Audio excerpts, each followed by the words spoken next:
పాత్రికేయ మిత్రులందరికీ కూడా నమస్కారాలు తెలియజేసుకుంటూ, అబద్ధాలకు, అసత్యాలకు, అభూత కల్పనలకు ఫ్యాంటు చొక్కా వేస్తే జగన్మోహన్ రెడ్డి, నిజాలకు, నిలకడకు, నిబద్ధతకు నిలువెత్తు దర్పణం చంద్రబాబు నాయుడు గారు. ఎందుకు ఈ మాట చెప్తూ ఉన్నానంటే, ఏదైతే ఈరోజు వైఎస్ఆర్సీపీ అవినీతి కరపత్రిక పేజీలు పేజీలు అబద్ధాలు, అసత్యాలు, వారి అవినీతి ఛానళ్ళు అసత్యాలు, అబద్ధాలు ప్రచారం చేస్తున్నటువంటి పరిస్థితి. అందులో ముఖ్యంగా ఏదైతే ఈ యొక్క ఎత్తిపోతల రాయలసీమ లిఫ్ట్ సంబంధించినటువంటి అంశం మీద అటు తెలంగాణ ప్రయోజనాల కంటే కూడా తెలంగాణలో రాజకీయ ప్రయోజనాలే అక్కడ నేతలు ఆశించి మాట్లాడితే, వాటిని మన రాష్ట్రంలో చొప్పించి ఇక్కడ రాజకీయ లబ్ధి పొందాలనేటువంటి ఆలోచనతో వైఎస్ఆర్సీపీ పార్టీ జగన్మోహన్ రెడ్డి మరి ఈరోజు ఈ యొక్క రాష్ట్రంలో చాలా సిగ్గుచేటైనటువంటి విషయం. ఎందుకంటే చాలా క్లియర్గా ఈ యొక్క రాయలసీమ ఎత్తిపోతలకు సంబంధించి 2020 మే 5వ తేదీన ఆ రోజు దానికి అడ్మినిస్ట్రేషన్ శాంక్షన్ ఇచ్చి, అదే మే నెల 20వ తేదీన అంటే 15 రోజులు తిరగకుండానే నేషనల్ గ్రీన్ ట్రిబ్యునల్ ఎన్జీటీతో స్టేటర్ తెచ్చుకుంది కూడా జగన్మోహన్ రెడ్డి ముఖ్యమంత్రిగా ఉండగానే. అంటే అడ్మినిస్ట్రేషన్ శాంక్షన్ ఒక చేత్తో 5వ తారీఖున ఇచ్చి, ఇంకొక చేత్తో 20వ తారీఖునే మరి స్టేటర్ తెచ్చుకున్నటువంటి మీరు ఈరోజు మళ్ళీ చంద్రబాబు నాయుడు గారి గురించి మాట్లాడేటువంటి అర్హత, రాయలసీమ గురించి మాట్లాడేటువంటి నైతిక అర్హత జగన్మోహన్ రెడ్డి గారికి ఎక్కడుందని నేను ప్రశ్నిస్తూ ఉన్నా. ఈరోజు చాలా క్లియర్గా రాయలసీమ మీద నిజంగా మీకు ప్రేమ ఉంటే, ఆ రోజు 19, 24, 5 సంవత్సరాల అధికారంలో ఉన్నారు. రాయలసీమ బిడ్డ అంటారు. మరి రాయలసీమకు 5 సంవత్సరాల్లో మీరు ఖర్చు పెట్టింది ఎంత అని చూస్తే ఇరిగేషన్కి 2,000 కోట్ల రూపాయలు. 14, 19, 5 సంవత్సరాల తెలుగుదేశం ప్రభుత్వంలోనే 12,000 కోట్ల రూపాయలు ఖర్చు పెడితే, మీరు 5 సంవత్సరాల్లో 2,000 కోట్ల రూపాయలు. ఈరోజు మళ్ళీ 24లో మరి వేళ కూటమి ప్రభుత్వం అధికారంలోకి వచ్చినటువంటి ఈ సంవత్సరన్నర కాలంలోనే 8,000 కోట్ల రూపాయలు మేము ఖర్చు పెట్టాం. అంటే ఆ రోజు మరి 5 సంవత్సరాల్లో 2,000 కోట్ల రూపాయలు, ఈరోజు సంవత్సరన్నరలోనే 8,000 కోట్ల రూపాయలు. అంటే ఎవరికి ఉంది రాయలసీమ ఇరిగేషన్ మీద చిత్తశుద్ధి? అంటే 5 సంవత్సరాల్లో 2,000 కోట్ల రూపాయలు మించి ఒక్క రూపాయి కూడా ఖర్చు పెట్టడానికి చేతులు రానిటువంటి నువ్వు మరణ శాసనం కాదా రాయలసీమకు అని చెప్పి జగన్మోహన్ రెడ్డిని ప్రశ్నిస్తూ ఉన్నా. హంద్రీనివా అంటే రాయలసీమకు ఒక జీవనాడి. అటువంటి హంద్రీనివాకు సంబంధించి 5 సంవత్సరాల్లో ఒక తట్టమట్టి కానీ, ఒక అరబస్తా సిమెంట్ కానీ, ఒక్క రూపాయి కానీ మీరు ఖర్చు పెట్టారా అని ప్రశ్నిస్తూ ఉన్నా. ఆఖరికి మీ 5 సంవత్సరాల్లో వాడినటువంటి కరెంటు మోటార్ల బిల్లులు కూడా ఎగ్గొట్టినటువంటి మీరా ఈరోజు రాయలసీమ గురించి మాట్లాడుతున్నది.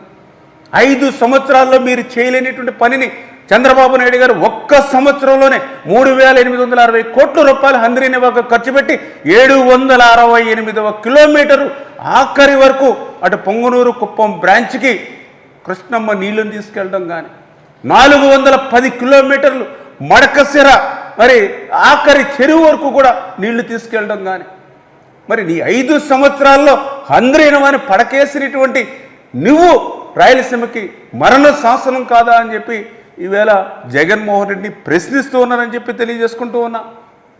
ఆ రోజు మీరు 19లో అధికారంలోకి వచ్చిన తర్వాత 198 ఇరిగేషన్ ప్రాజెక్టులు ప్రీ క్లోజర్ చేస్తే, అందులో 102 ప్రాజెక్టులు రాయలసీమలోనే ఉన్నాయి.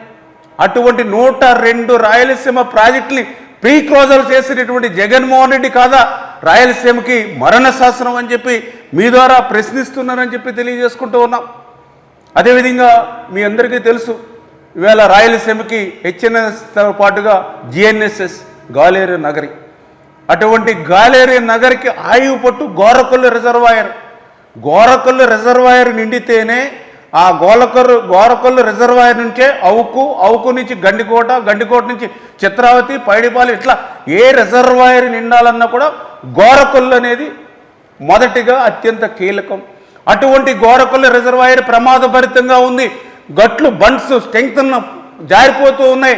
దీనికి నిధులు కేటాయించమని అధికారులు 5 సంవత్సరాలు మొరపెట్టుకుంటే 5 సంవత్సరాల్లో జిఎన్ఎస్ఎస్కి ఆయువు పట్టు లాంటి గోరకొల్లి కూడా ఒక్క రూపాయి నిధులు మంజూరు చేయడానికి కూడా చేతులు రానిటువంటి నువ్వు ఈరోజు మరి రాయలసీమ గురించి మాట్లాడడం అని అంటే? ఎందుకంటే ఆ గోరకల్లో నీళ్లు నిండితేనే నీ కడప జిల్లా, నీ పులివెందుల చిత్రావతి రిజర్వాయర్కి నీళ్లు వస్తాయి. అటువంటి గోరకల్కి నువ్వు ₹1 ఇవ్వకపోతే ఈరోజు ఈ కూటమి ప్రభుత్వం వచ్చాక ఈరోజు మేము 58 కోట్ల నిధులు మంజూరు చేసి ఆ గోరకల్లు రిజర్వాయర్ బండని స్ట్రెంగ్తన్ చేస్తున్నటువంటి పరిస్థితి. మరి GNSSకే ₹1 ఆ యొక్క గోరకల్లుకి కేటాయించినటువంటి వాడివి ఈరోజు మరి రాయలసీమ గురించి ఏం ముఖం పెట్టుకుని మాట్లాడుతున్నావు అని చెప్పి ఈరోజు నేను ప్రశ్నిస్తున్నటువంటి పరిస్థితి. ఈరోజు సంవత్సరన్నర కాలంలోనే అటు GNSS కానీ ఇటు HNSS కానీ మరి ఈవేళ ఒక పర్యవేక్షణతో చంద్రబాబు నాయుడు గారితో పనులు చేశాం కాబట్టే ఈవేళ వేలాది చెరువులు ఈవేళ రాయలసీమలో ఏ ప్రాంతానికి పోయినా జలకలతో కలకల్లాడుతూ ఉన్నాయి. రాయలసీమలో ఉన్నటువంటి ప్రజలు చెప్తూ ఉన్నారు, ఆ రోజు శ్రీకృష్ణదేవరాయల కాలంలో ఆ రోజు తటాకాలన్నీ కూడా జలకలతో ఉట్టిపడేవి. మళ్ళీ ఈరోజు చంద్రబాబు నాయుడు గారి కాలంలోనే ఈ చెరువులన్నీ కూడా జలకలతో ఉట్టిపడుతున్నాయని చెప్తూ ఉన్నారని అంటే ఇది చంద్రబాబు నాయుడు గారు రాయలసీమలో ప్రతి ఎకరానికి ప్రతి అంగుళానికి కూడా నీరు ఇవ్వాలి అనేటువంటి ఆలోచన అవి దశ అంటే ఏదైతే ఆ ప్రజల యొక్క మరి సంతృప్తికి ఒక నిదర్శనం అనే విషయాన్ని కూడా మరి సందర్భంగా తెలియజేసుకుంటూ, అదేవిధంగా ఏదైతే ఈరోజు గోదావరి మనందరికీ తెలుసు, ప్రతి సంవత్సరం కూడా 3000 TMCల నీరు వృధాగా సముద్రంలో కలిసిపోతూ ఉంది, వృధాగా ఉప్పు నీటిలో కలిసిపోతూ ఉంది. అటువంటి వృధాగా ఉప్పు నీటిలో కలిసిపోయేటువంటి 3000 TMCల గోదావరి వరద నీరులో 200 TMCల నీరు రాయలసీమకి ఉపయోగించుకోవాలనేటువంటి మరి చంద్రబాబు నాయుడు గారు పోలవరం నల్లమల సాగర్ మరి ప్రాజెక్టుకి కూడా మరి ఇక్కడ ఉన్నటువంటి వైఎస్ఆర్సీపీ ప్రతిపక్షం కూడా మరి అడ్డగోలుగా మాట్లాడేటువంటి పరిస్థితి ఉండడం, మరి ఏదైతే ఈరోజు చూస్తున్న లెక్కలు చెప్తూ ఉన్నాయి. ఈవేళ 50 సంవత్సరాల చరిత్రలో చూస్తే మరి దగ్గర దగ్గర 2904 TMCల నీరు ప్రతి సంవత్సరం యావరేజ్ని పోతుంది, దగ్గర దగ్గర 3000 TMC లాస్ట్ 50 ఇయర్స్. అదేవిధంగా లాస్ట్ 10 ఇయర్స్ కనుక చూస్తే అంటే 2016 నుంచి 2025 వరకు చూస్తే దగ్గర దగ్గర యావరేజ్ 3400 TMCల నీరు పోతుంది. లాస్ట్ 5 ఇయర్స్ అంటే 2021 నుంచి 2025 వరకు చూస్తే 4064 TMCల నీరు, ఈ సంవత్సరం అయితే 4600 TMCల నీరు. ఇంత వృధాగా ప్రతి సంవత్సరం కూడా సముద్రంలో ఉప్పు నీటిలో కలిసిపోతూ ఉంటే అందులో ఒక 200 TMCల నీరు అటు రాయలసీమకు ఉపయోగించుకోవాలనేటువంటి ప్రయత్నం ఈవేళ ఆంధ్రప్రదేశ్. ఎందుకంటే ఈరోజు మీకు నీళ్లు కావాలా గొడవలు కావాలంటే నీళ్లు కావాలనే ఈరోజు మేము అంటాం. ఎందుకంటే చంద్రబాబు నాయుడు గారు తెలుగు ప్రజలు ఎక్కడ ఉన్నా కూడా సంతోషంగా ఉండాలి, తెలుగు రాష్ట్రాలు రెండూ కూడా అభివృద్ధిలో ముందుండాలి అనేటువంటి ఆలోచనతో ఉన్నటువంటి వ్యక్తి. అందుకే ఆ రోజు కాళేశ్వరం ఏ రకంగా అయితే గోదావరి నీటిని ఉపయోగించి నిర్మాణం చేసుకున్నారు, అదేవిధంగా అదే గోదావరి దిగువన ఉన్నటువంటి రాష్ట్రం ఆంధ్రప్రదేశ్ ఈవేళ పోలవరాన్ని ఉపయోగించుకుని మరి ఈవేళ ఆ 200 TMCల నీరు తీసుకుంటే తప్పేంటని చెప్పి ఈరోజు ప్రశ్నిస్తూ ఉన్నాం.